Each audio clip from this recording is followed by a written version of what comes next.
قالت الاعراب آمنا قل لم تؤمنوا، پلس کا انکار ہو گیا نا، ایمان تو نہیں ہے تمہارے اندر. ولیکن قولوا اسلمنا، درمیان میں آ گئے. ولما يدخل الايمان في قلوبكم، مزید تاکید ہو گئی ایمان تمہارے دلوں میں داخل نہیں ہوا. لیکن اب آگے چلیے. وَإِن تُطِيعُوا اللَّهَ وَرَسُولَهُ لَا يَلِدْكُم مِّنْ أَعْمَالِكُمْ شَيْئًا، اگر تم اللہ اور اس کے رسول کی اطاعت کرتے رہو گے اللہ تمہارے عمل میں کوئی کمی نہیں کرے گا. اس سے ثابت ہو گیا منافق بھی نہیں، اس لیے کہ منافق کا کوئی عمل قبول نہیں. منافق تو وہ مائنس ویلیو ہے، اس کے ساتھ کوئی نیکی قبول ہو نہیں سکتی. کیا عبداللہ ابن ابی کی نمازیں قبول ہوئیں؟ اگرچہ وہ نماز حضور کی امامت میں ادا کی جا رہی ہے، لیکن کیا اس کی نماز قبول ہو سکتی تھی؟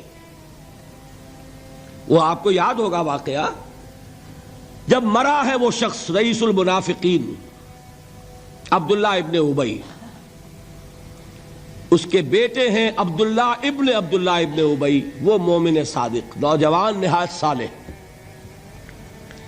اب ایک سعادت مند بیٹے کو تو باپ سے محبت ہوگی کہ نہیں ہوگی؟ وہ بیٹا حاضر ہوتا ہے حضور کی خدمت میں. حضور میرے والد کا انتقال ہو گیا، آپ اپنا کرتا عنایت فرما دیجئے تاکہ میں اس کو کفن دوں. حضور نے سوچا اور کرتا اتار کے دے دیا. حضرت عمر کھڑے ہو گئے، وہ تو تھے نا، ان کا جلال اور ضبط نہیں کر سکتے تھے، ان کا وہ انداز تھا جو حضرت موسیٰ کا تھا.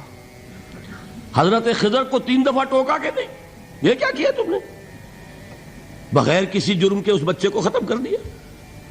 یہ کیا کیا تم نے؟ کشتی کو تم نے توڑ دیا، مارو گے ان کو جو اس کے اندر سوار ہیں. یہ کیا کیا؟ یہ دیوار سیدھی کر دی. یہ بدبخت انہوں نے ہمیں کھانے کو بھی نہیں دیا اور ان کی دیوار سیدھی کر رہے ہیں. تو حضرت موسیٰ علیہ السلام خاموش نہیں رہ سکتے تھے. انک لن تستطیع معی صبرا، یہی معاملہ حضرت عمر فاروق کا تھا. کھڑے ہو گئے، حضور کیا کر رہے ہیں؟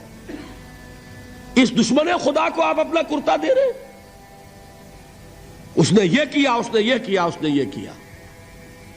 حضور مسکرا کر فرماتے ہیں عمر، میرا کرتا اسے اللہ کے عذاب سے نہیں بچا سکے گا. کبھی سنا آپ نے؟ لیکن ایک ہے مروت، ایک ہے شرافت.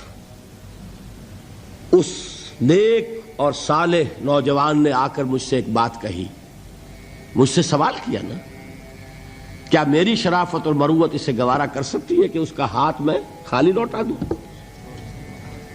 لیکن یہ نہیں کہ میرا کرتا اسے عذاب سے بچا لے گا. لیس للانسان الا ما سعى وان سعيه سوف يرى، نہیں ہے انسان کے لیے مگر وہی کچھ جس کے لیے اس نے محنت کی، بھاگ دوڑ کی.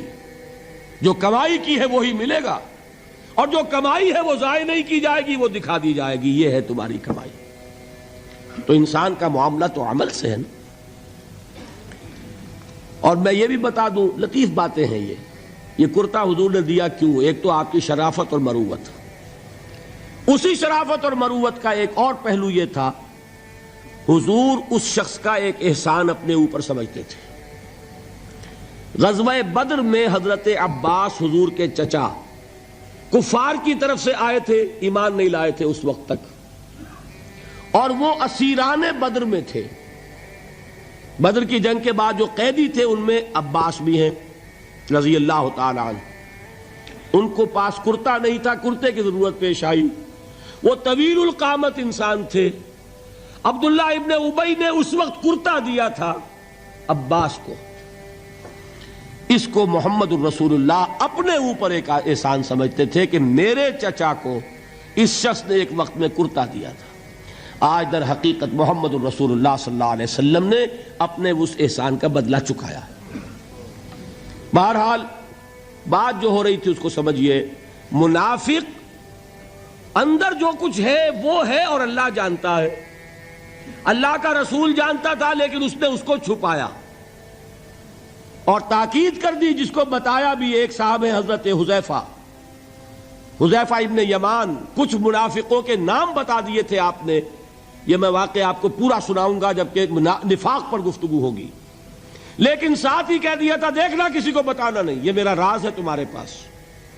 اب لوگ ان سے پوچھتے بھی تھے، وہ بتاتے نہیں تھے۔ ان کا نام پڑ گیا صاحب و سر نبی، یہ نبی کے رازدان ہیں، ان کے پاس نبی کا ایک راز ہے، وہ راز ہی رہا۔ میں بتاؤں گا کہ کس نے پوچھا تھا، وہ تب نفاق کی حقیقت سمجھ میں آئے گی۔ بہرحال یہ بات سمجھ لیں، قانوناً ایک شخص مسلمان ہے، حقیقت کے اعتبار سے اس کی تین شکلیں ہو سکتی ہیں، یا مثبت طور پر مومن اور ایمان کے درجات بے شمار ہوں گے، +1 سے لے کر +انفینٹی تک، یا منفی طور پر منافق، -1 سے لے کر اور -انفینٹی تک، اور درمیان میں ایک زیرو کا مقام بھی ہے، نہ منافق نہ مومن، بس وہ مسلمان ہے، وہ ہے جس کو فرمایا گیا ان تطیعوا اللہ ورسولہ۔